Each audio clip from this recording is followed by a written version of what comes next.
Smart Bourse vous est présenté par Tikeo Capital.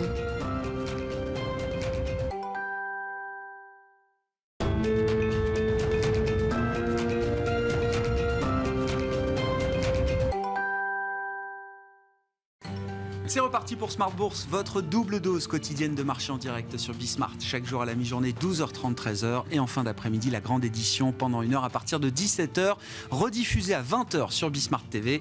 Émission que vous retrouvez chaque jour en replay sur bismart.fr et en podcast sur l'ensemble de vos plateformes. Au sommaire de cette édition ce soir, le débrief de la séquence Banque Centrale. Après la Fed hier soir, la Banque d'Angleterre et la Banque Centrale Européenne se sont exprimées aujourd'hui, délivrant pour chacune une hausse de taux de 50 points de base comme attendu. Les discours des banquiers centraux est en train d'évoluer. En tout cas, c'est la manière dont le marché perçoit effectivement les derniers discours qui ont pu être délivrés. L'odeur, le goût d'un pivot peut-être. Est-ce qu'on est vraiment en train de basculer, de changer d'équilibre dans la communication des banques centrales, qui ne sont pas apparues foncièrement dovish, mais qui ne sont pas plus au quiche que ce qu'elles ont été jusqu'à présent. Ça suffit pour le marché, pour continuer sur la tendance qui était déjà imprimée depuis plusieurs jours et plusieurs semaines, c'est-à-dire le rallye général, le 60-40 qui remonte, rallye obligataire spectaculaire sur les taux européens après le discours de Christine Lagarde, et le rallye action qui se poursuit aux États-Unis avec un Nasdaq qui est en train de regagner un peu de leadership et des actions européennes qui marquent de nouveaux sommets annuels pour le CAC 40 en l'occurrence, et même des sommets depuis le déclenchement de la guerre en Ukraine le 24 février 2022. On est à plus de 7150 points désormais sur l'indice parisien. Vous aurez les détails dans un instant avec Alix Nguyen. La séquence de cette semaine intense, peut-être l'une des plus chargées de cette année 2023, se poursuit dès ce soir après la clôture des marchés américains et les résultats des 3A américains, Apple, Amazon, Alphabet, Google. Le marché apprécie d'ores et déjà les résultats et la communication de Meta, ex-Facebook, qui est la star du jour sur le marché américain après avoir annoncé une réduction de ses coûts à hauteur de 5 milliards de dollars pour cet exercice et un programme de rachat d'actions monstrueux de 40 milliards de dollars qui permettent au titre Meta de retrouver des couleurs de manière assez spectaculaire puisque le titre a doublé en 90 jours. Voilà donc où on en est aujourd'hui dans ces marchés qui vont effectivement très vite en intégrant des nouvelles données, des nouvelles informations. Les mouvements restent spectaculaires. Nous en parlerons bien sûr avec nos invités de Planète Marché dans un instant. Et puis dans le dernier quart d'heure, le quart d'heure thématique, nous reviendrons sur la situation spéciale du moment, le grand dossier de la finance internationale, peut-être l'un des plus grands dossiers de short-selling du moment, l'affaire Adani avec les accusations portées depuis plusieurs jours par la société de recherche américaine Hindenburg Research qui ont coûté déjà 100 milliards de capitalisation boursière à l'empire industriel de Gautam Adani,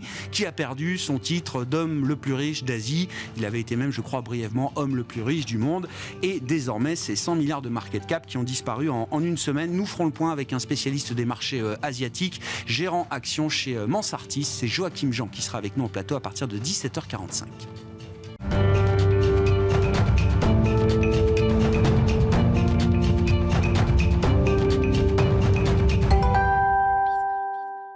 Et donc, les infos clés de marché pour entamer cette émission, comme chaque soir, Tendance mon ami, avec vous, Alix Nguyen. Et c'est donc une nouvelle journée de rallye général sur les marchés et la Bourse de Paris qui va clôturer très largement dans le vert. Et oui, pas de mauvaise surprise pour le CAC. Comme anticipé, la BCE apparaît plus sévère que la Fed et donne un nouveau tour de vis de 50 points de base. Le taux de dépôt passe à 2,5% et ce pour la première fois en plus de 14 ans.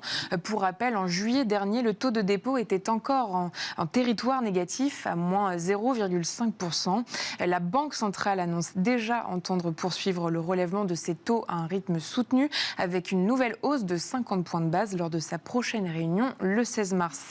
L'autre point sur lequel la Banque centrale était attendue concerne la réduction de son bilan. Il approche désormais les 9 000 milliards d'euros, dont 5 000 milliards d'obligations acquises depuis 2015. Pour rappel, en décembre, la BCE annonçait qu'elle laisserait expirer un certain nombre de ces obligations arrivées à échéance sans réinvestir le montant issu de leur remboursement. À compter de mars, elle va donc réduire de 15 milliards d'euros par mois ses interventions sur le marché.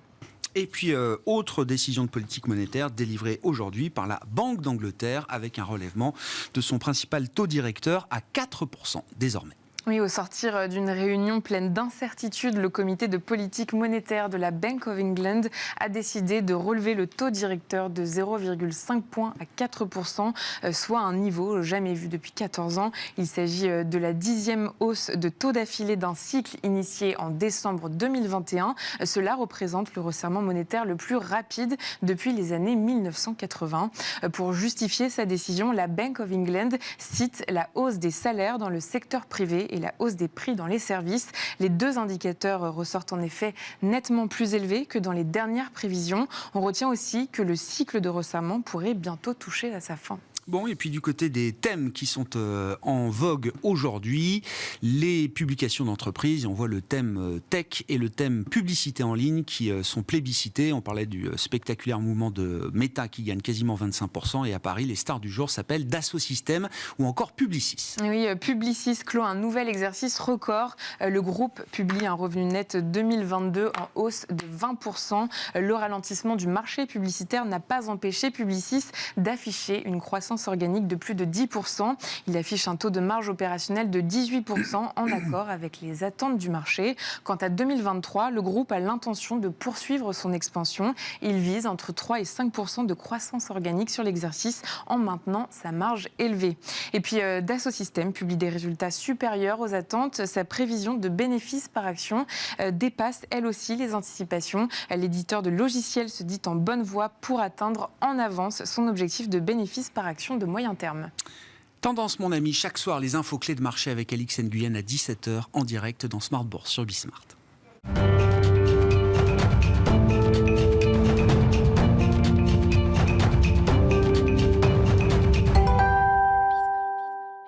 Trois invités avec nous chaque soir pour décrypter les mouvements de la planète marché. Vincent Juvin, c'est avec nous ce soir, stratégiste chez JP Morgan Asset Management. Bonsoir Vincent. Bonsoir Grégoire. Merci d'être là. Merci à Edmund Ching de nous accompagner également. Bonsoir Edmund. Bonsoir. Vous êtes directeur monde des investissements de BNP Paribas Wealth Management, et à nos côtés également Zakaria Darwish. Bonsoir Zakaria. Bonsoir Grégoire. Ravi de vous retrouver. Vous êtes responsable des solutions d'investissement taux et crédit chez CPR Asset Management. Est-ce que c'est un pivot général, Zakaria? On voit le price action, la réaction de marché parfaitement identique après le discours de Jérôme Powell hier soir, après la communication de la Banque d'Angleterre en début d'après-midi, suivie de celle de la Banque Centrale Européenne. C'est le rallye général. Les marchés intègrent l'idée que l'équilibre est en train de changer du côté des banques centrales.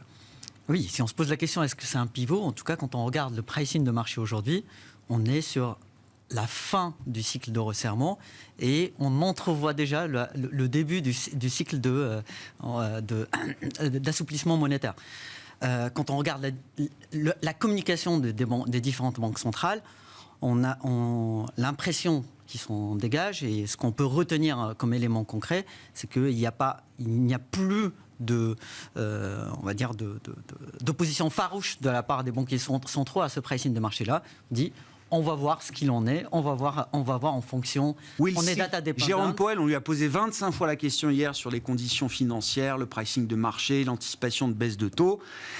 Il est un peu fataliste de ce point de vue-là. Il accepte l'idée que les investisseurs ont une vue différente de la Réserve fédérale américaine sur la vitesse des inflations et la poursuite de la tendance des inflations. Il capitule un peu de ce côté-là. Tout à fait. Mais si on remet en perspective ces différentes interventions, on peut voir que dans les récentes réunions de la Fed, il a essayé au fait d'aller contre ce pricing de marché en expliquant par A plus B qu'une rebaisse des taux d'intérêt n'est pas à l'ordre du jour, en tout cas pas en 2023. On voit que finalement, il prend quelque part moins de risques et quelque part d'humilité en se disant, voilà, notre prévision d'inflation, c'est qu'on est dans un cycle désinflationniste, pas déflationniste, désinflationniste. Donc une baisse de l'inflation, on n'est pas sur une inflation négative sur l'année 2023, mais cette désinflation, cet effet ne sera pas assez rapide pour pousser la Fed à rebaisser ses taux d'intérêt, et que la croissance va tenir. Il n'y a pas d'impact majeur, que ce soit sur la croissance ou sur le taux de chômage.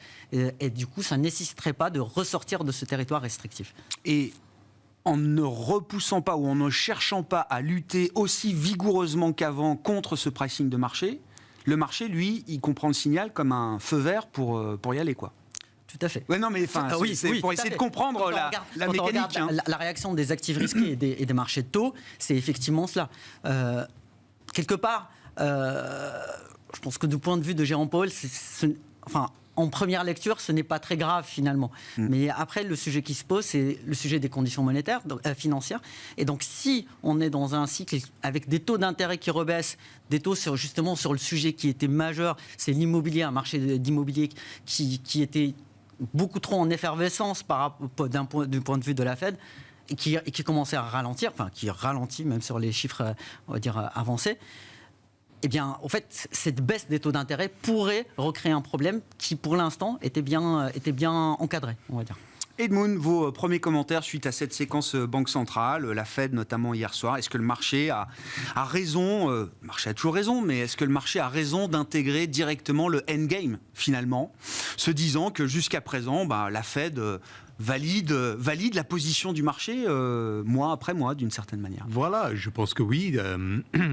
Il faut quand même constater le fait que si on regarde la politique de la Réserve fédérale, c'est quand même le cycle des hausses de taux le plus rapide depuis très très longtemps. Et si on regarde les statistiques données par la Fed de San Francisco, si on regarde pas seulement le taux directeur aux États-Unis aujourd'hui, mais le proxy rate qui rajoute le taux directeur, mais aussi l'effet de cette réduction de bilan, on arrive aux alentours de 6,4% aux États-Unis, un niveau qu'on n'a pas vu depuis l'année 2000, il y a plus de 20 ans. Donc, je pense que Jérôme Powell se dit, on a fait ce qu'on pouvait faire. Après, voilà, ça dépend. Fingers crossed. Voilà, on croise les doigts. On espère que le taux d'inflation redescend vite. Moi, je prévois que le taux d'inflation aux États-Unis va quand même redescendre très vite, surtout les prochains 6 mois. Et donc, ça va valider. Ça va valider ce qu'a déjà fait la Réserve fédérale. Ils ont tout à fait raison de dire, OK, on a quand même bien augmenté les taux, on a réduit notre bilan, on a fait ce qu'il fallait faire pour resserrer la politique monétaire. Mais après, il ne faut jamais oublier le fait qu'il faut du temps pour voir les vrais effets à 100% de ce resserrement de la politique monétaire. Bien sûr.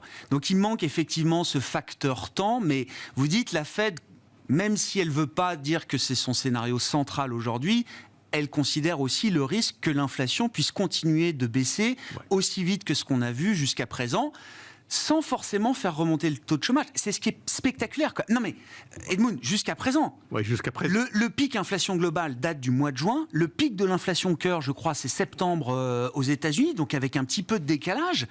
Néanmoins, ces données n'arrêtent pas de baisser, alors que le taux de chômage, lui, n'a pas monté jusqu'à présent. Pour l'instant.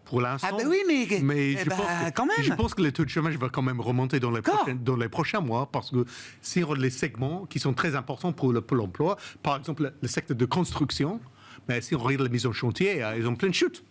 Ce qui est normal, avec le taux de financement des prêts immobiliers à 30 ans fixe qui remonte de 3% à 6 et quelques, effectivement, ça ralentit quand même la possibilité pour les acheteurs d'acheter une maison ou un appartement pour la première fois. C'est normal. Donc les constructeurs de maisons se disent, OK, on se calme, parce que les prix ne sont pas les mêmes, les prix sont en pleine chute, en chute libre, par exemple à San Francisco, Austin, Texas, même à New York, on commence à vraiment voir les marchés immobiliers les plus chauds qui se refroidissent très vite.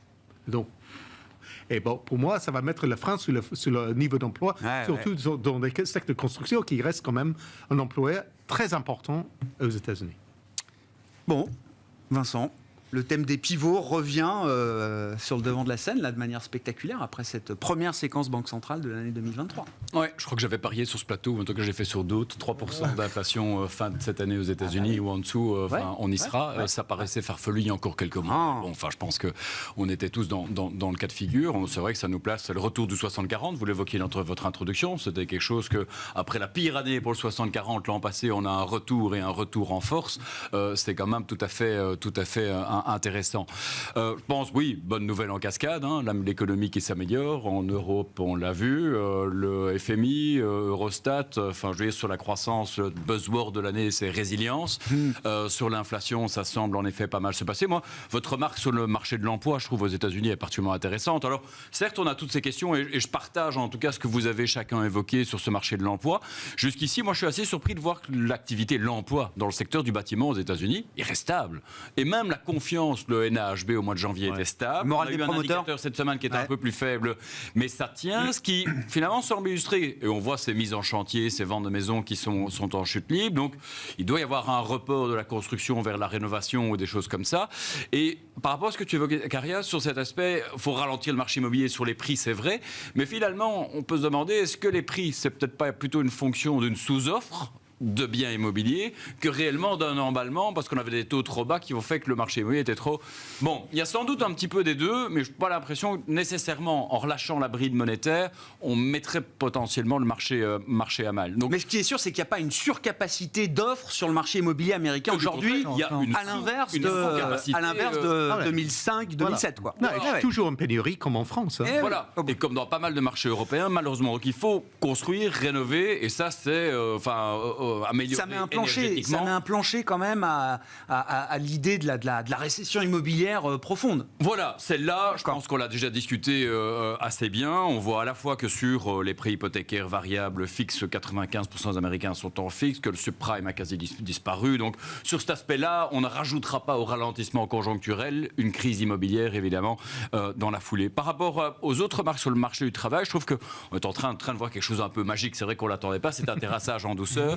On voit des licenciements en cascade depuis des semaines, un taux de chômage qui ne baisse pas. Non, on ne voit pas de licenciements. Moi, je veux qu'on fasse la liste des boîtes qui embauchent, parce que c'est trop facile de faire les gros titres avec Alphabet Google, avec des grands noms comme ça qui virent 10 000 personnes après en avoir embauché 100 000 en 4 ans. Moi, je veux faire la liste des boîtes qui embauchent. Et il y en a plein qui embauchent 10 000 personnes ou qui prévoient d'embaucher 10 000 personnes. C'est ça qui est fantastique, c'est parce que, regardez, en France comme ailleurs, on pleure pour trouver les informaticiens. Je pense qu'aux États-Unis, les small et mid-cap étaient vraiment contraints. Le prix du développeur va baisser et sera plus accessible pour d'autres. Mais c'est sans doute ce qu'on est en train d'observer sur le marché de l'emploi, parce qu'on n'a pas d'augmentation de taux de chômage et on a finalement une croissance des salaires qui commence à marquer le pas aussi.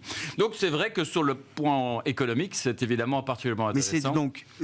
Mais c'est soft landing là pour Jérôme Powell. Alors, la probabilité augmente. On observe le soft landing chaque jour, sauf quand même dans les indicateurs de confiance aux États-Unis qui restent paradoxalement, eux, très orientés à la baisse. Alors depuis le début de l'année, on a une dichotomie entre indicateurs de confiance et données réelles.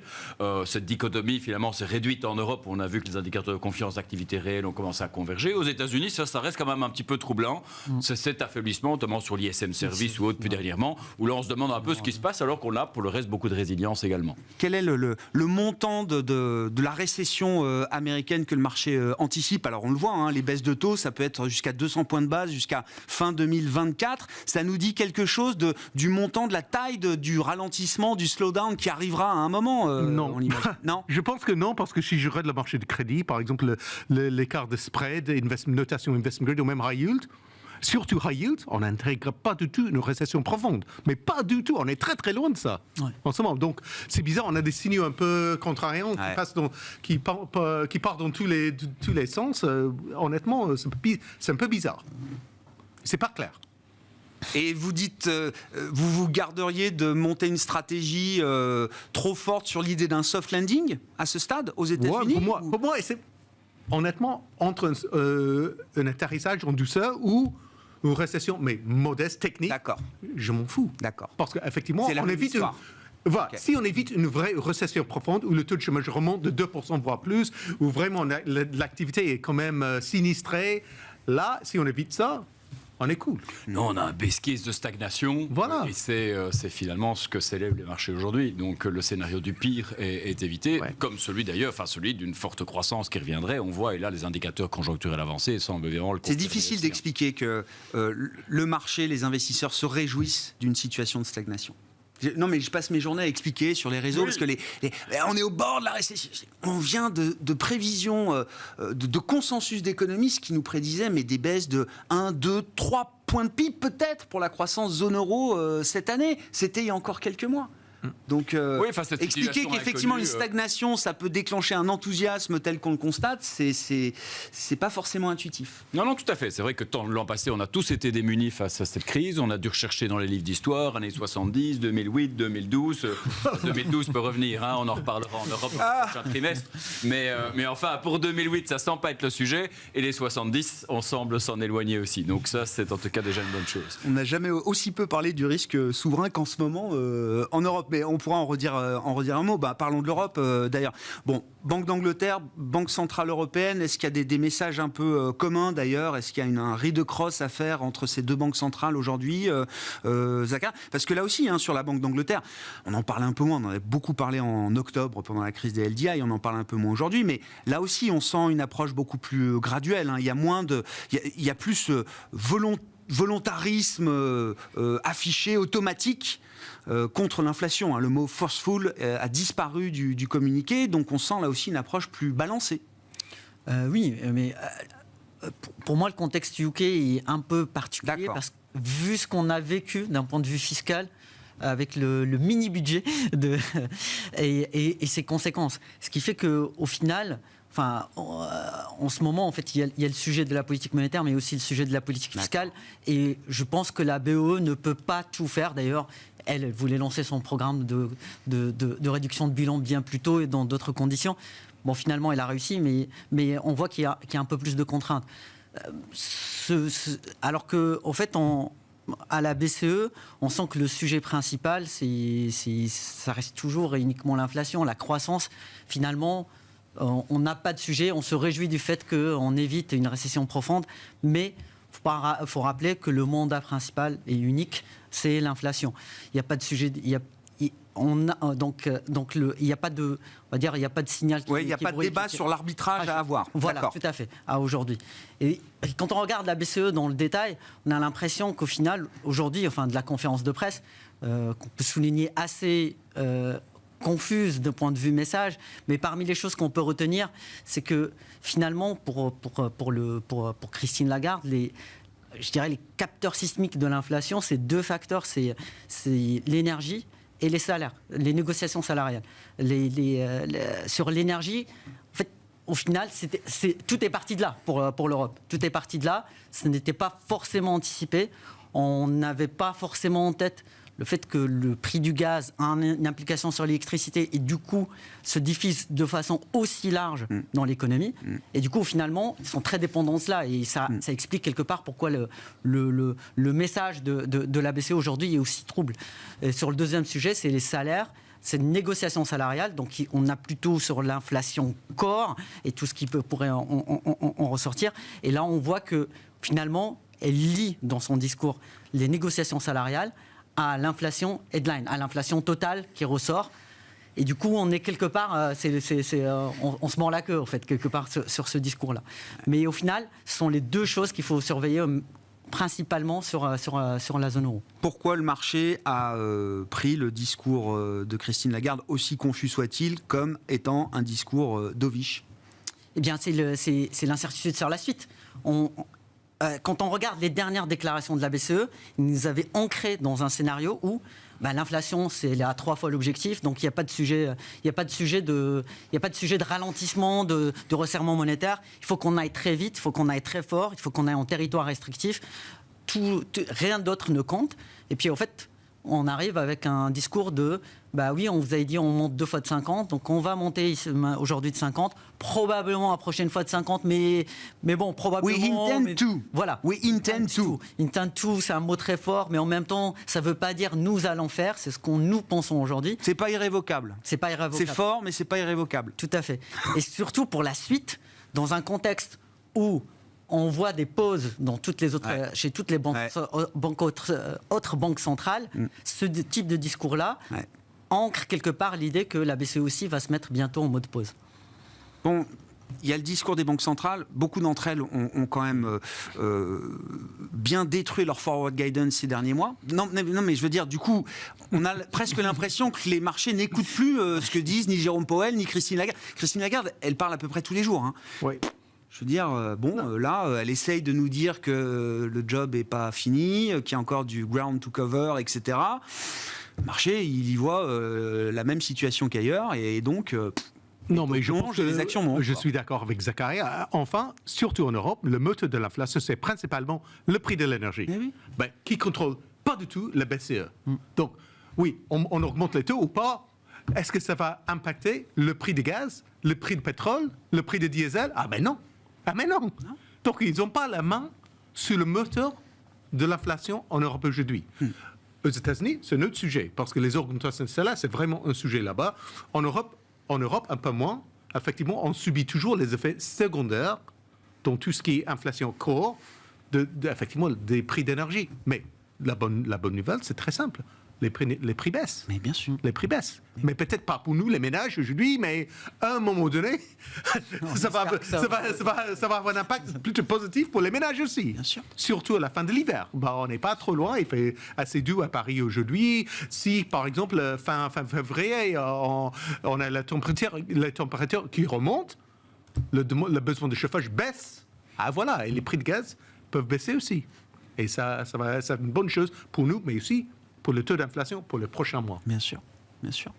Et donc ça paraît, l'approche est plus mesurée, dire bon, on a fait 50, on fera sans doute 50 au mois de mars, et après, on verra. C'est-à-dire que le marché considère que peut-être qu'après le mois de mars, c'est déjà une pause qui peut s'installer pour la BCE. Peut-être ou peut-être pas, ou peut-être on arrivera à 3,25, mais entre 3 et 3,25, Voilà. D'accord. C'est pas très grave. C'est pas 4. Mais la surenchère à la hausse du taux terminal... Non, c'est fini. C'est fini parce qu'on voit bien que la tendance est plutôt, de l'inflation est plutôt une tendance baissière. La seule question, c'est avec quelle vitesse en Europe. Aux États-Unis, on voit que c'est quand même, pour l'instant, assez rapide. Est-ce que ça va être la même chose en Europe? Moi, je pense que oui, mais ça reste à confirmer dans les prochains mois. Même, je crois, sur des données très dures, pour le coup, coût unitaire du travail, Employment Cost Index, etc., qui sont des mesures très regardées par les économistes, on voit les pressions salariales qui se... Ça se calme assez vite quand même. Eh bien oui. Ouais. Aux États-Unis. Aux États-Unis, voilà.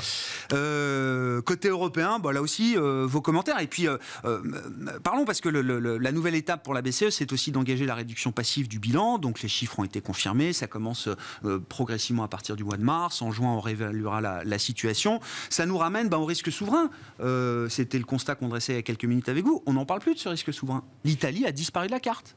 Non, c'est exact. Alors, personnellement, je suis un petit peu à la contre-courant. Je sais que vous avez été déçu de cette conférence de presse ce soir, mais moi, il y a quand même quelque chose qui m'a quand même pas mal intéressé dans la conférence de presse aujourd'hui de la BCE, pour amener un autre point, c'est certainement la prise en compte du risque climatique. Je pense que c'est une référence qui a été faite. Donc, attends, je précise juste, Vincent. Donc, dans le programme d'achat d'actifs global, il y a la partie des corporate bonds, c'est ça, du secteur privé. Les entreprises, et donc, le réinvestissement de ces obligations privées d'entreprises se fera avec un filtre... le plus green possible. Voilà, les entreprises les plus vertueuses sur le plan énergétique, donc ça, c'est bien, ça. en ce y compris rachat d'obligations green labellées bien sur sûr. les marchés primaires. Donc, la BCE est quand même la première banque centrale mondiale qui avait, en tout cas, signalé que ça faisait partie de son mandat, le climat, et qui, en tout cas, dans un moment qui n'est pas facile pour les banques centrales, a quand même au moins cette clairvoyance de voir long terme et d'aborder cette thématique.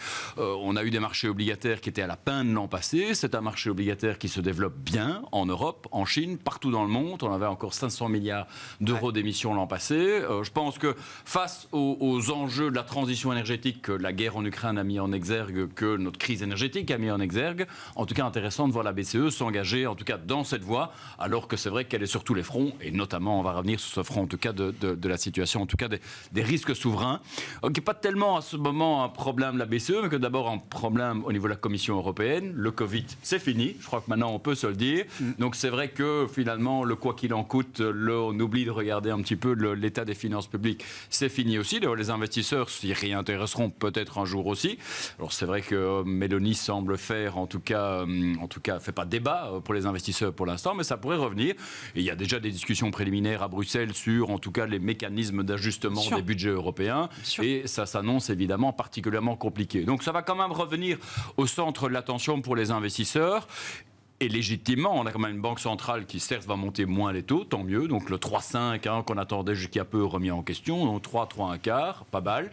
On n'a pas parlé d'une banque centrale ce soir, mais on en parlait off la banque centrale japonaise, qui elle évidemment normalise aussi. Alors c'est quand même un peu embêtant pour la BCE. La Fed a pu finalement normaliser, faire son QT déjà avec une banque centrale japonaise qui était quand même en train d'assouplir. La BCE va normaliser en même temps qu'une banque centrale japonaise. Donc c'est vrai que ça rend les choses un petit peu plus compliquées dans la capacité d'absorption. Il faut expliquer, normalisation de la banque centrale japonaise, ça veut dire des taux d'intérêt plus positifs au Japon, et donc ça veut dire moins d'incitation pour les investisseurs fonds de pension japonais à aller chercher du rendement ailleurs. Donc si la BCE n'achète plus d'obligations européennes, c'est certainement pas les Japonais qui vont les acheter dans l'intervalle, alors que les États-Unis à certains égards ont pu en bénéficier. Donc ça va être un vrai sujet, je le pense. Profitons du rallye sur les marchés obligataires aujourd'hui. Je crois que les trésors nationaux en profitent bien pour émettre un maximum sur le sujet. Personnellement, je resterai en tout cas à l'écart des marchés obligataires souverains européens. Je leur préférais très nettement la courbe américaine qui, aujourd'hui, même hedgée en euros, a quand même un net avantage pour moi en termes de protection par rapport au développement. Ça paraît moins stabilisé en Europe. Du 4,2 sur du 2 ans aux États-Unis, bien sûr. vous hedgez ça à 2% en euros et vous n'avez pas de risque de duration et vous avez finalement un beau portage. Donc, ce sujet crise souveraine, crise ne plombe pas en tout cas, mais en tout cas soutenabilité des finances publiques va revenir certainement à l'avant-plan. Maintenant, le sujet Green Bond n'est pas tout à fait étranger à ce sujet de soutenabilité des finances publiques. C'était quand même la victoire d'Emmanuel Macron et d'Angela Merkel au plus fort, en tout cas, avant que cette guerre en Ukraine démarre, mais ce fonds Next Generation EU. Oui, bien sûr. 2020, ça c'est post-pandémie, ça, bien sûr. Par des Green Bonds, c'est quand même finalement un mécanisme qu'on peut espérer qui continue à se développer. Et là, on a quand même un alignement des astres, à la fois au niveau supranational en termes de dépenses budgétaires financées par des green bonds et une banque centrale qui va potentiellement aider à payer la facture. Donc ça, c'est quand même intéressant. Au moment où les États vont se focaliser sur la restauration des équilibres budgétaires, la Commission européenne pourra par contre avoir plus de champs pour soutenir en tout cas les investissements en Europe. Donc quelque part, ne dramatisons peut-être pas l'effort d'austérité qui pourrait avoir lieu au niveau des États membres. Bon, sur le risque souverain, Zakaria, effectivement, s'il y a moins de Japonais friands de nos dettes, ils ont des 10% et plus parfois du stock de dettes de pays européens, s'il y a moins de Japonais, s'il n'y a plus la BCE, avec les émissions à venir, alors qui ont déjà été très dynamiques là, sur le mois de janvier, mais d'autres émissions vont suivre encore. En fait, alors il faut mettre ça en perspective par rapport à l'année 2022. L'année 2022, il y a beaucoup d'investisseurs, gros investisseurs qui ont vendu en fait leurs actifs obligataires. Ça explique aussi la performance. Et en fait, on se retrouve à la rentrée de l'année 2023 avec des investisseurs qui sont cash riches, qui ont une grosse montagne de cash, qui va être rémunérée très bien en ce moment avec des taux monétaires à 3%, mais dans une perspective de gestion d'actifs passifs, par exemple les assureurs ou autres, eh bien en fait, et la journée d'aujourd'hui le montre très bien, c'est que quand vous avez moins de risques ou même une perception de risque moindre, eh bien, il y a cette recherche de rendement qui s'installe. Et le mouvement d'aujourd'hui est assez incroyable là-dessus. Donc tous les taux baissent, et en particulier les taux italiens. Donc ça veut dire qu'il y a bien une recherche de rendement quelque part qui se fait, et on va vers les actifs. Mais vous dites qu'il y a le cash risqués en face pour justement faire face à cette offre nette sur le marché qui va être énorme. Exactement. En fait, il va y avoir des acteurs en moins. La première référence, c'est la BCE. Il y a le sujet du Japon, qui est un vrai sujet, parce que les Japonais ont été historiquement de gros acheteurs de dettes en zone euro, que ce soit sur l'Italie, justement, périphérique et semi-corps, et aussi sur de la dette bancaire, on va dire, la plus risquée. Et du coup, ça sera également un acheteur en moins. Mais d'autre part, il y a des investisseurs locaux qui sont toujours en cette recherche de rendement. On peut au fait voir de façon aussi plus anecdotique, si vous regardez tout ce qui est autour de tous les produits qui sortent au grand public en ce moment, ce sont les fameux fonds à échéance. Bien sûr. Il y a bien un engouement en fait pour cette partie-là. Donc l'épargne locale, la demande européenne peut suffire à absorber quand même cette offre massive qui arrive. Si on n'a pas, on va dire, une vraie crise telle qu'on l'a connue justement en 2011 sur la soutenabilité de la dette. Et en fait, on voit, il y a une question justement à la conférence de presse pour Christine Lagarde sur le fameux TPI. le mécanisme de protection justement des différents États. Et on voit aujourd'hui que finalement, ce qui a été déclaré dans l'urgence l'année dernière, ça marche bien. On est resté au stade de la déclaration. Aujourd'hui, l'écart de taux entre l'Italie et l'Allemagne est à environ 180 BP, 1,8%. On est au plus bas. On a quelque part en tête que la BCE devrait agir si cet écart dépasse les 2,5%. On vit en dessous des 2%. Tout le monde trouve que c'est peu pour le risque potentiel qu'on en prend, mais il y a toujours quelque part dans nos têtes cette protection de la BCE qui pourrait être activée à n'importe quel moment. Maintenant que, d'un point de vue, j'allais dire, institutionnel, c'est intégré que la BCE peut faire ce type d'action. Avant même le pivot des banques centrales, le pivot le plus spectaculaire, c'est le pivot sanitaire en Chine, Edmund. Quelques semaines et quelques... Ben non, mais c'est très tangible et je crois que c'est aussi très porteur pour l'Europe, très sensible au cycle de la croissance mondiale, à la croissance chinoise. Et c'est peut-être d'ailleurs le pivot le plus tangible qu'on a aujourd'hui sous les yeux. Comment vous voyez s'installer la séquence de reprise de consommation en Chine, les effets sur l'économie chinoise, les risques de pression inflationniste supplémentaire que ça peut mettre dans le système? Bon, la pression inflationniste supplémentaire, j'y crois pas, à court terme en tout cas. À long terme, ça c'est une autre histoire, mais ça c'est à long terme, ça c'est pour demain, c'est pas pour aujourd'hui. Si on parle de la demande supplémentaire en Chine, je regarde l'excédent d'épargne des ménages qui était constitué ces derniers temps. C'est quand même énorme. Comme on a fait aux États-Unis, comme on a fait en Europe, qu'est-ce qui s'est passé après? Au moment qu'on avait vu la fin des confinements et de réouverture des économies, on a consommé comme les malades. Ah ouais. Mais cet été, par exemple, les billets de train, les billets d'avion en France, c'était 2 fois le prix normal. Ouais. Parce que tout le monde se dit, je vais voyager à l'étranger après 2 ans de rester chez moi. J'en ai marre, je voyage et n'importe le prix. Eh bien, les Chinois vont faire la même chose. Il faut dire n'importe le prix, je consomme et je vais consommer comme un malade parce que j'ai reconstitué mon stock d'épargne et comme ça. J'ai vu des chiffres de plus de 30%, c'est ça, de stock d'épargne pour les ménages. Voilà, et en plus, le taux d'épargne en Chine est déjà très élevé. Ouais. Oui, ils n'ont pas de système de sécurité. Hein, donc c'est encore plus élevé. Donc, là, on parle de 2,6 trilliards de dollars d'épargne, d'excédent d'épargne. Hein, donc ça impressionne plus personne, ces chiffres en trillions. Non, mais oui, qu'est-ce que ça veut dire? Ça doit être le PIB de la France. Oui, alors, est-ce que c'est impressionnant? Oui, du coup, quand même, oui, si, c'est impressionnant quand même, oui. Effectivement, je prévois que des queues très très longues à côté Louis Vuitton, Hermès à Paris. Ça va revenir, on va voir les touristes chinois partout. Et c'est un one-off, c'est un feu de paille, c'est un one-off, c'est 6-9 mois de croissance de revenge, et après... Et après, on revient. Les deux questions principales, c'est toujours les tendances démographiques qui restent quand même bien sûr pas top. Un peu comme la Corée du Sud et le Japon. On a les effectifs. 0,8 Corée du Sud. Hein, voilà. Fertilité 0,8. Exact. Pas assez de bébés. Et pendant le compte-vie, c'est encore pire. Ouais. Donc ça va avoir un impact moins tard. Et sur le plan de l'investissement, si on reste dans la séquence de reprise chinoise, on a vu des marchés chinois qui ont déjà repris 50%, ça doit mettre même encore des performances beaucoup plus spectaculaires sur des segments de marché spécifiques. On en est où là de la fair value du marché, des marchés chinois? Oui, ça c'est une bonne question, mais ce que je trouve que la plupart de nos clients, ils n'ont pas suivi. Ils n'ont pas suivi, ils n'ont pas acheté. Donc maintenant, on se pose la question avec ce rebond des marchés financiers. Qu'est-ce que je fais maintenant? Est-ce que j'achète maintenant? Plus 50%, c'est comme...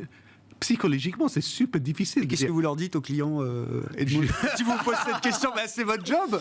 Je dis oui, mais peut-être en Chine, il faut se calmer un peu, on peut attendre, même si je suis optimiste toujours, à moyen terme, mais on se calme. Peut-être sur le vers la technologie, il y a toujours des choses à faire, mais attention, parce que... ça va vite. Ça va très très vite. Ben ouais. Donc moi, je regarde plutôt les autres marchés en Asie. L'Indonésie, la Malaisie, le Vietnam, ce sont des marchés intéressants pour moi. Ouais. Et en plus, l'Europe.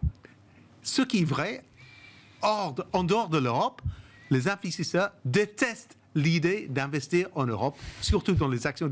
Mais pourquoi? Vous avez une guerre, pas de croissance, un taux d'inflation mais au plus haut. Là, ils sont tous les points négatifs.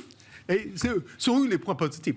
Or, si je regarde les résultats trimestriels en Europe, ces derniers temps, impressionnant. Le secteur énergie, le secteur biens de luxe, le secteur semi-conducteur, le secteur bancaire, on dépasse les attentes des analystes dans tous les coups, dans tous les cas, malgré la récession qu'on attend. Ça crée pour des investisseurs professionnels qui sont benchmarkés, ça crée quand même une situation de pression très forte, parce que sur les segments de marché que vous avez cités, c'est déjà des perfs à plus 15, plus 20, plus 30 voilà, qu'on a vu passer, quoi. Voilà, ça fait mal. Ça fait mal. Moi, j'étais optimiste depuis le mois de décembre, mais honnêtement, c'était quand même super difficile pour soi de nos clients. Surtout nos clients plutôt conservateurs, ils disent « Quoi ? Positif les actions ? Vous êtes fous ?» C'est un bon signe. Il y en a encore qui ne sont pas investis en Europe, alors. Tout le monde, quasiment tout le monde. Bon, Vincent, non, sur moi, l'Europe. je souscris pleinement à ce que vient d'évoquer Edmund, je pense. Enfin, et avec plus de force peut-être. Moi, sur la Chine, je pense que c'est vraiment encore le moment de revenir. C'est le moment de quasi de faire un 60-40 chinois. Osons-le. Actions, obligations. En Chine, pour l'instant, ça va plutôt bien. Le renminbi s'est repris 4-5% là maintenant depuis ces dernières semaines. Je souscris à l'idée de prenons tâche d'huile, faisons Greater China, l'Asie. Le baht thaïlandais prend c'est pas juste un 5% depuis le début de l'année. Les vols des Chinois vers la Thaïlande doublés, triplés en l'espace de quelques semaines. Ils viennent pas que chez nous. Les 2600 milliards de dollars, ils vont les dépenser évidemment dans la région. Donc toutes les devises de ces marchés augmentent. Donc on peut le jouer avec de la dette émergente en monnaie locale. Ça, c'est vraiment quelque chose qu'on met fort en avant. On peut le jouer avec de la dette étatique souveraine chinoise. Alors ça rapporte pas beaucoup en termes de coupons, mais vous faites déjà sur la devise. 1,6% d'inflation en Chine pour l'instant. C'est bien une des seules banques centrales qui, elle, le pivot, on peut l'envisager sereinement. Donc, pivot, retourner dans l'assouplissement. Donc on a vraiment des marchés qui sont bien calés. Et on n'a pas beaucoup parlé ce soir, j'en ai parlé un peu avec mes obligations vertes, mais on n'est pas revenu à pas parler trop transition énergétique. Le grand gagnant, c'est la Chine. Le green bond chinois. Certainement. Le climate tech et le green bond chinois. Je veux dire, c'est vraiment, voilà des thématiques qui vont encore porter la Chine pendant un petit peu de temps. Donc, je pense qu'il est encore temps de sauter dans le train en marche. On a des valorisations en Chine qui sont finalement encore inférieures à ce qu'on peut avoir en Europe. On a surtout, et tu parlais de bénéfices Edmund, une croissance bénéficiaire attendue en Chine qui est quand même largement supérieure. On est sur 14-15% pour les actions A chinoises d'attendre pour cette année et l'an prochain. Donc en 2 ans, plus 30% de bénéfices. C'est quand même tout à fait significatif. Mais là, ça devient un cœur de stratégie, tel que vous le décrivez. Là, clairement, c'est aux côtés de l'Europe, la Chine est sans doute aujourd'hui la plus grosse conviction qu'on peut avoir dans cette phase de marché. Et le marché américain ? Voilà, clairement, c'est un peu moins le sujet. On est un marché qui a été quand même finalement avec une valorisation, on est à 17 fois les earnings pour l'instant en termes de PE. On a une saison de résultats qui n'est pas dramatique, mais qui est pas folichonne. On a une entreprise sur 2 qui dépasse les attentes. C'est quand même inférieur à ce qu'on a d'habitude. On se dirige sur une baisse annuelle des earnings d'à peu près 8 à 10%. Voilà, ça continuera sans doute. Il y a des bonnes choses à faire aux États-Unis. La vigueur de la tech, vous l'évoquiez.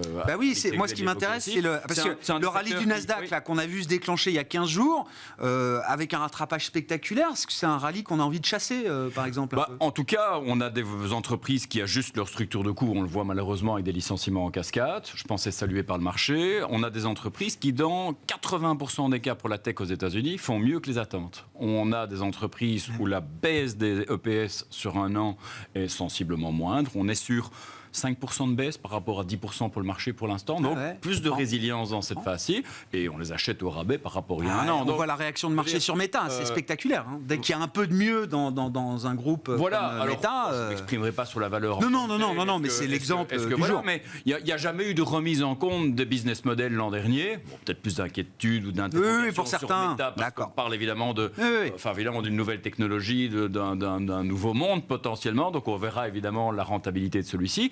Mais enfin, aujourd'hui, on a des taux qui, a priori, seront moins un frein dans les mois à venir, une structure de coûts ajustée, beaucoup de résilience et des bonnes surprises. En tout cas, mais il y a plus de bonnes surprises sur ce secteur que sur d'autres secteurs.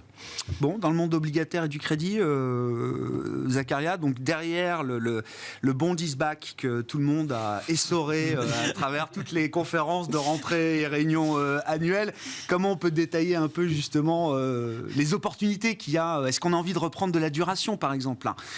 si on y voit un peu plus clair sur les politiques monétaires, est-ce que c'est le moment d'aller un peu plus loin dans la courbe obligataire souveraine? Oui, on a déjà eu un beau mouvement depuis octobre, hein, mais comme sur tous les actifs risqués. Mais ce qu'on peut voir, c'est qu'on est quelque part soit au pivot, soit, on va dire, on se rapproche de la fin du resserrement monétaire. C'est un pivot qu'on peut décomposer. Hein. Quand on dit pivot, c'est pas juste on monte les taux et puis le lendemain on les baisse. Oui. C'est un pivot que les analystes voient en plusieurs étapes. Hein. Oui, indépendamment du pricing du marché sur une rebaisse des taux d'intérêt, parce que la rebaisse, elle est peut-être pricée de façon agressive aux États-Unis, mais beaucoup moins dans la plupart des autres zones. Ouais. Et donc, en fait, on peut aller chercher de la duration avec du spread de crédit sur la partie intermédiaire de la courbe.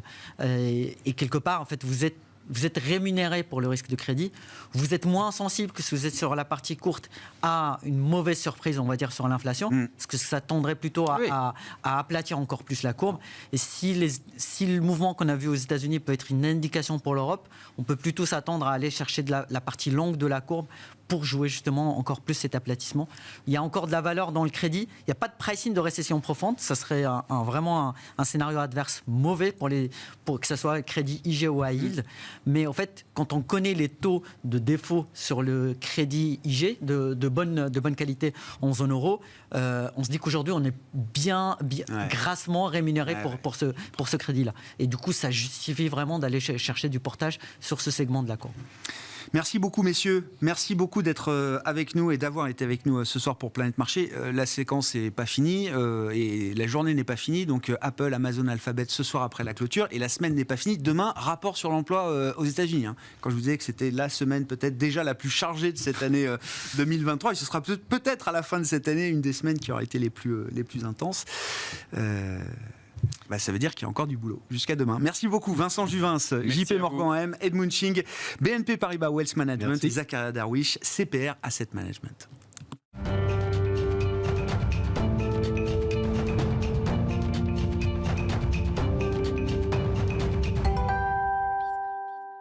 Le dernier quart d'heure de Smart Bourse. Chaque soir, c'est le quart d'heure thématique. Le thème ce soir, c'est celui des marchés asiatiques, des actions asiatiques. Mais on va angler le sujet autour du dossier que toute la finance internationale suit en ce moment depuis quelques jours. Le bras de fer entre le géant industriel indien, le groupe Adani et son fondateur Gautam Adani, face au bureau de recherche américain Hindenburg, qui accuse le groupe de fraude comptable, on va dire au sens large, en tout cas de surleverager son empire pour survaloriser ses actions cotées sur le marché indien. Ça va au-delà de l'empire Adani, puisque c'est le marché indien qui est un marché vedette dans la sphère émergente, qui est entaché par ces questions de gouvernance autour de ce poids lourd industriel. Joachim Jean est avec nous en plateau pour en parler. Bonjour Joachim.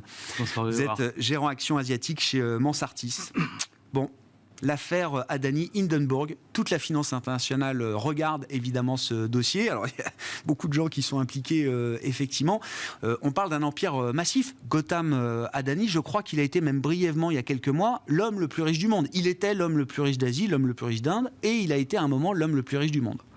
Oui, effectivement. Alors, je me souviens de cette news en fin d'année dernière, où on le voyait passer devant Jeff Bezos, dans le classement des milliardaires au niveau mondial. Donc c'est vrai que ça a interpellé. Maintenant, je vais vous dire, Grégoire, c'est pas si surprenant de voir l'Inde être attaquée par des short-sellers.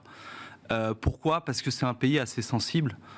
On le voit dans le passé, il y a eu des scandales assez massifs de corruption. Rappelez-vous, 2010, on a un scandale massif sur les télécoms indiennes qui implique également le gouvernement. Donc voilà, on a un peu ces démons-là. On a un pays émergent qui n'a pas forcément les mêmes standards que les marchés développés. Et puis on a un marché qui, sur les derniers mois, avait quand même fortement progressé. Ouais. Donc un coup de projecteur sur ce marché-là, un marché un peu sensible. Et puis Adani qui avait explosé en bourse. Ouais. Donc là, on se pose un peu de questions. On regarde un groupe familier obscur, des cascades de holding situées dans des pays offshore. Et puis, il n'y a pas de fumée sans feu.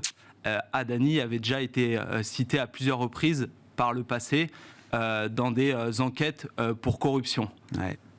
Oui, il faut comprendre. Alors évidemment, on ne va pas faire le débat sur les short-sellers. Est-ce que c'est bien, est-ce que c'est pas, est-ce que c'est mal. Hindenburg, c'est peut-être pas le plus grand nom du short-selling. Il s'est fait connaître quand même sur des dossiers comme Nicolas, je crois, aux États-Unis. Je veux dire, ces gars-là, ils savent où ils mettent les pieds. C'est-à-dire, quand on s'attaque à l'homme le plus riche d'Asie, qui fut même brièvement l'homme le plus riche du monde, je veux dire, on n'y va pas si on n'est pas solide quand même dans sa recherche. Alors peut-être que ça frappe shit, peut-être qu'il y a une mauvaise compréhension, des quiproquos qui se régleront, j'allais dire, dans les couloirs. En attendant, le marché, il prend fait et cause quand même pour la recherche d'Hindenburg. C'est 100 milliards de market cap qui ont disparu là pour l'empire Adani. Il y a plusieurs sociétés cotées. Et vous dites, ça rejaillit sur l'ensemble du marché indien. Exactement. Alors il faut savoir que cette enquête, elle n'est pas récente, elle a commencé il y a 2 ans, donc elle est quand même assez consistante. Ils ont aussi des informateurs en interne qui fournissent des documents, donc il y a des choses très concrètes et très sérieuses. Aujourd'hui, effectivement, c'est 100 milliards à peu près sur l'ensemble des sociétés qui ont été effacées sur le marché boursier. C'est conséquent et, vous l'avez dit, ça remet en question beaucoup de choses sur le marché indien. Ça remet en question l'intégrité du marché indien, la réputation des sociétés indiennes. Et voilà, c'est une petite piqûre de rappel pour les investisseurs. Attention, dans ces pays-là, il faut faire attention à beaucoup de choses, mais également à tous les enjeux ESG, que ce soit sur l'environnement, la gouvernance ou le social.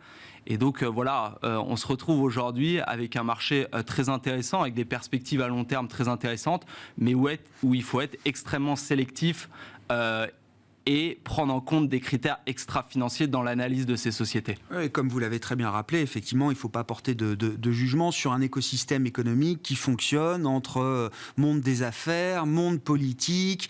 Adani est réputé très proche quand même du Premier ministre Narendra Modi. Et d'ailleurs, Adani, dans une de ses premières communications, il a placé la barre exactement là où vous la mettez. C'est une attaque contre le marché indien. C'est l'Inde qui est attaquée à travers moi. C'est comme ça qu'il a présenté les choses, effectivement, presque sur un plan politique. Comment on gère justement ce genre de situation, ce risque de gouvernance sur un marché comme l'Inde, qui est forcément un marché incontournable quand on est dans la sphère émergente et dans la sphère asiatique au sens large, Joachim? Effectivement, c'est un marché incontournable, c'est à peu près 15% de l'indice asiatique, donc c'est assez conséquent, c'est le 2e plus grand pays, bon, si je retire le Japon, mais derrière la Chine.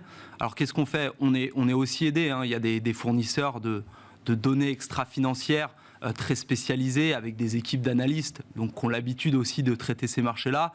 À notre niveau ici, on va regarder beaucoup de critères, par exemple sur l'indépendance du conseil d'administration, les litiges passés.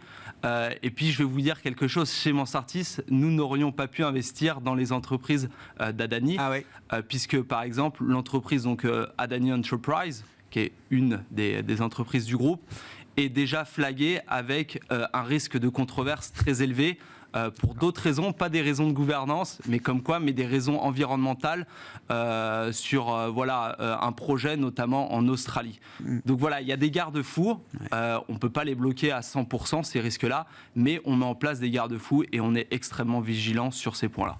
Est-ce que investir dans des entreprises indiennes qui ont des expositions importantes en termes d'activité à l'international, qui ont des partenariats peut-être avec des entreprises globales, est-ce que ça aussi, ça fait partie de critères qui peuvent rassurer justement l'investisseur et le gestionnaire d'actifs?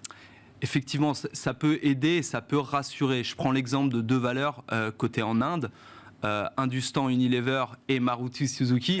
On peut reconnaître dans le nom des grandes entreprises occidentales, puisqu'en fait Unilever ou Suzuki détiennent plus de 50% de ces sociétés-là.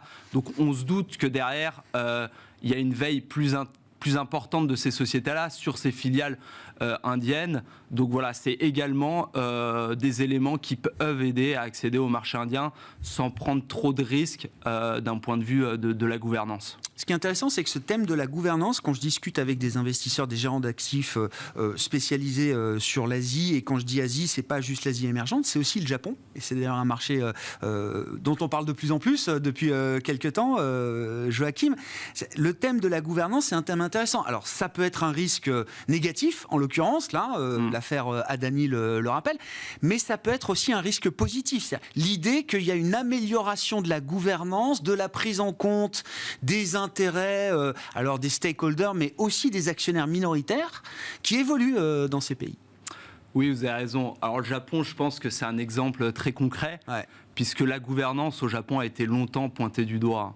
Vous savez, on avait une protection excessive des présidents, peu d'indépendance au niveau des conseils d'administration, des participations croisées entre les sociétés, et le ministère de l'économie japonais a un peu tapé du poing sur la table, a dit en 2017, voilà, je vais mettre en place des recommandations pour les sociétés japonaises en termes de gouvernance. Le Japan Exchange, qui est un peu la bourse japonaise, a aussi mis en place un code de gouvernance pour les entreprises. Et qu'est-ce qu'on voit depuis ces années? Une nette amélioration sur ces ratios-là dans les entreprises japonaises. Donc on voit que voilà, il y a également des marchés vers lesquels, qui étaient peut-être en retard par rapport à l'Europe et les États-Unis, qui reviennent sur plutôt des normes occidentales en termes de gouvernance. Et ça les rend sur ces critères-là, j'entends, plus investissables qu'ils ne l'étaient il y a quelques années, pour des investisseurs globaux. Oui, exactement. L'intérêt également pour une société de prendre en compte ça, bien sûr, il y a un enjeu opérationnel aussi, mais il y a aussi un enjeu de flux de capitaux. C'est-à-dire qu'aujourd'hui, on a de plus en plus d'investisseurs qui sont centrés sur ces problématiques-là.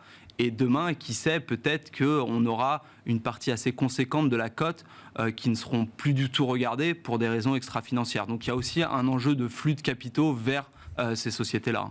Bon, le thème de la gouvernance au Japon, il n'est pas juste au niveau micro des entreprises, il est aussi au niveau de la Banque centrale japonaise.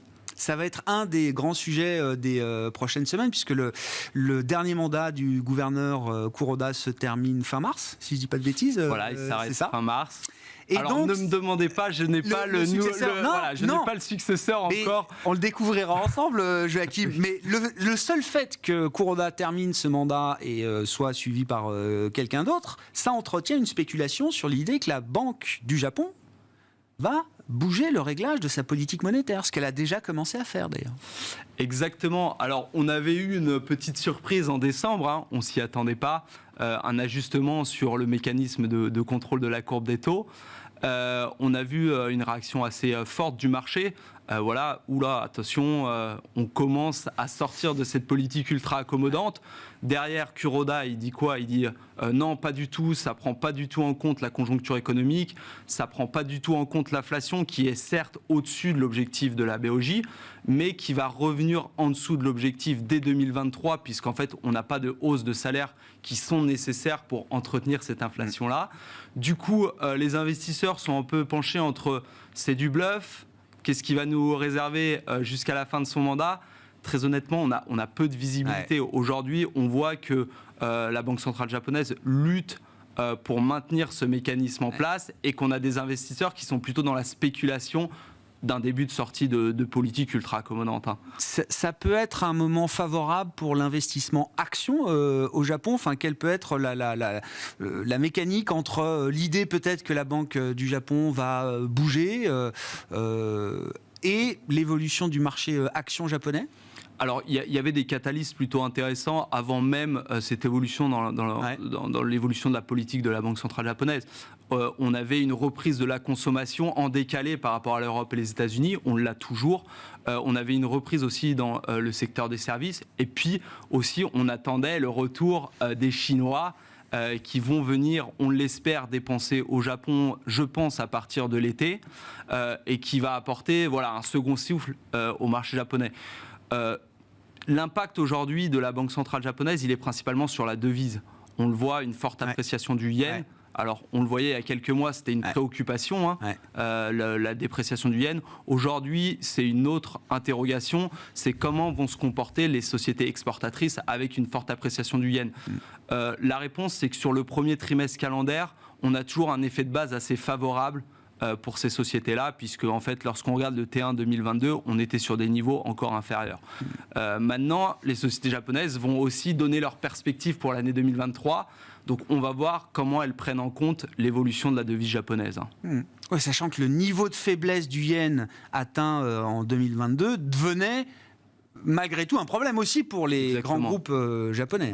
On l'a vu exactement, ce qui a poussé d'ailleurs le ministre des Finances à intervenir directement sur le marché des devises. Oui. Oui, ça fait partie là aussi des phénomènes, des phénomènes historiques qu'on aura vécu en 2022, puisque je crois que c'était la première intervention du ministère des Finances japonais depuis fin des années 90. Exactement, ça faisait très longtemps. Voilà. Beaucoup de choses qu'on n'avait pas vues depuis 20 ans qui se sont déroulées ces derniers temps. Merci beaucoup Joachim. On parlera de la Chine une prochaine fois, qui mérite évidemment un entretien dédié au thème de la consommation et de la reprise de la consommation en Chine, mais il fallait absolument qu'on parle de l'Inde et du Japon. Joachim Jean qui était avec nous pour ce thème et ce focus sur les marchés asiatiques, gérant action asiatique chez Mansartis. Voilà pour cette édition de Smart Bourse ce soir. On se retrouve demain à 12h30 en direct.